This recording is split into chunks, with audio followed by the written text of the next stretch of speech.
Hai teman-teman, salam satu frekuensi.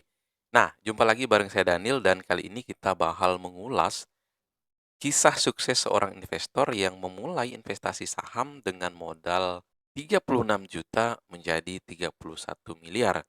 Nah, gimana ceritanya? Yuk, simak kisahnya berikut ini.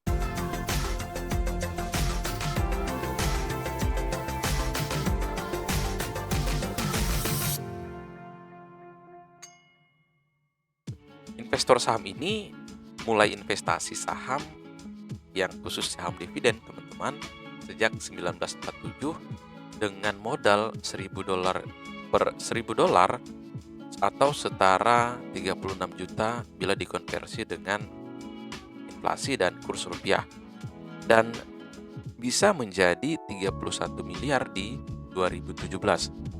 Artinya rata-rata keuntungan yang diperoleh investor ini selama 7 dekade sekitar 11,5% per tahun. Begini kisah dan strategi investasinya. Ross Kremel, pria kelahiran Chicago ini mulai berinvestasi saham apotik setelah direkomendasikan saudara laki-lakinya di tahun 1947. Pada saat itu, Gremel langsung berinvestasi sekitar 20 lembar saham Walgreens senilai $1.000 yang nilainya 36 juta saat ini.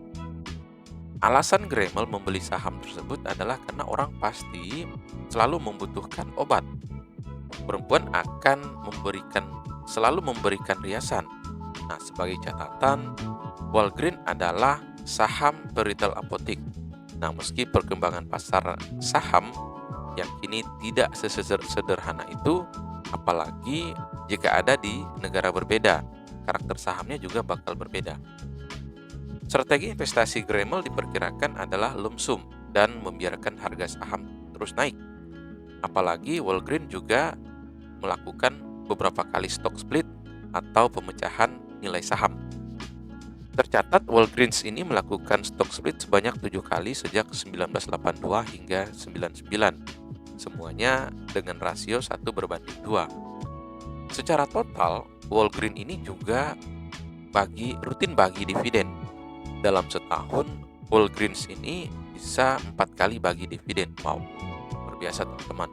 Nah, di sini Gremel tidak menyebutkan apakah dia melakukan reinvestasi lagi atau malah menjadikan dividen sebagai pendapatannya. Nah, jadi kita coba hitung-hitung teman-teman dengan stock split pertama yang terjadi di 1982 dengan modal yang dimiliki oleh Gremel tadi serta dividen yang diperoleh. Jadi adapun bila kita menghitung pendapatan Gremel dari dividen dengan asumsi stock split pertama 1982, berarti total dividen yang diperoleh saat itu sekitar $51,2 atau sekitar 2,26 juta per tahun. Nah, jadi ini konversi sudah disesuaikan dengan inflasi dan kurs.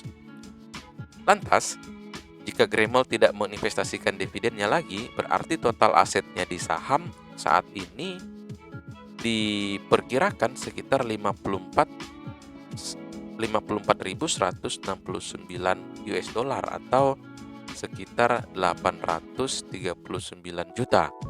Nah, dengan kata lain, Gremel melakukan reinvestasi hasil dividen yang diterimanya setiap tahun, sehingga asetnya bisa melejit hingga 2 juta atau sekitar 31 miliar pada 2017. Pertama, kita bakal bahas strategi pengelolaan keuangan Gremel. Nah, Gremel bisa memiliki harta sebanyak itu bukan sekedar karena membeli saham Walgreens di 1947. Namun, Gremel memiliki strategi pengelolaan keuangan yang bagus juga, teman-teman. Misalnya, sebagian besar penghasilannya bisa disimpan untuk dana pensiun, di luar dari modal investasinya di saham Walgreens tadi. Jadi, di mana modalnya ini diakumulasi di saham Walgreens, juga didapatkan dari hasil dividennya. Kemudian, hidup yang sederhana, tinggal di rumah yang biasa juga sejak 95 tahun lalu.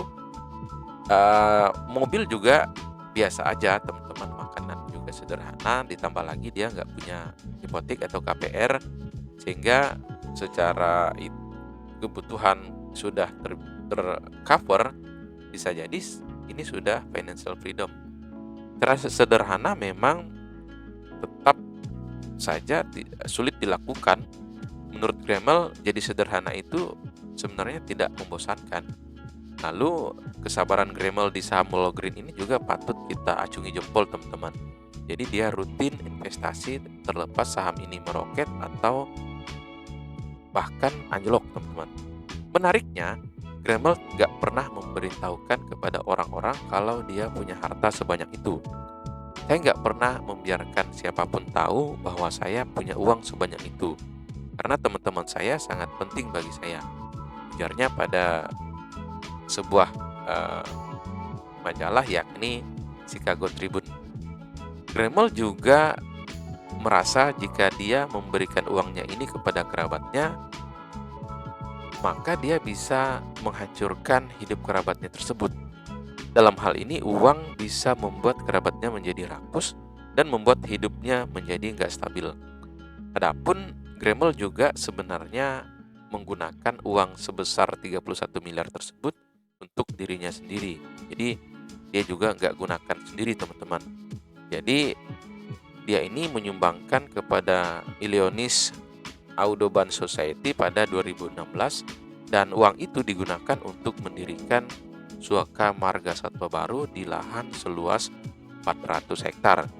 Konon nama Suaka Marga Satwa tersebut dinamakan Gramel.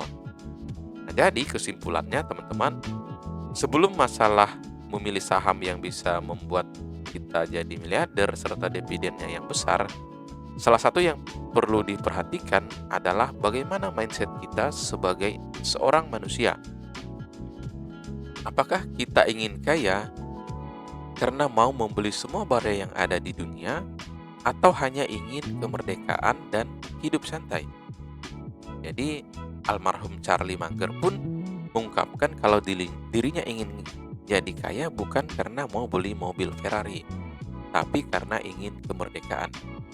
Begitu juga dengan Gramel, teman-teman. Jadi dia jadi kaya agar bisa hidup lebih tenang di masa tua dari hasil tabungan dan dana pensiunnya.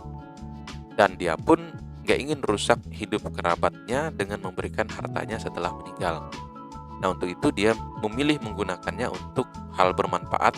Dalam hal ini membangun marga satwa yang Suaka Marga Satwa tadi. Mindset itu yang membuat saat menerima pendapatan tambahan gak berarti hidup juga langsung naik. Jadi itu mindset yang bagus, teman-teman. Saat pendapatan kita naik, hidup kita juga gak langsung naik, gak langsung berubah, teman-teman. Serta membuat hidup bergerak konsisten, sehingga ada banyak uang yang bisa kita investasikan untuk berbagai tujuan keuangan, dari dana pensiun, dan investasi, dan dana lainnya. Jadi apakah Anda siap untuk memulai investasi saham dividen, teman-teman? Tulis pendapat Anda di kolom komentar.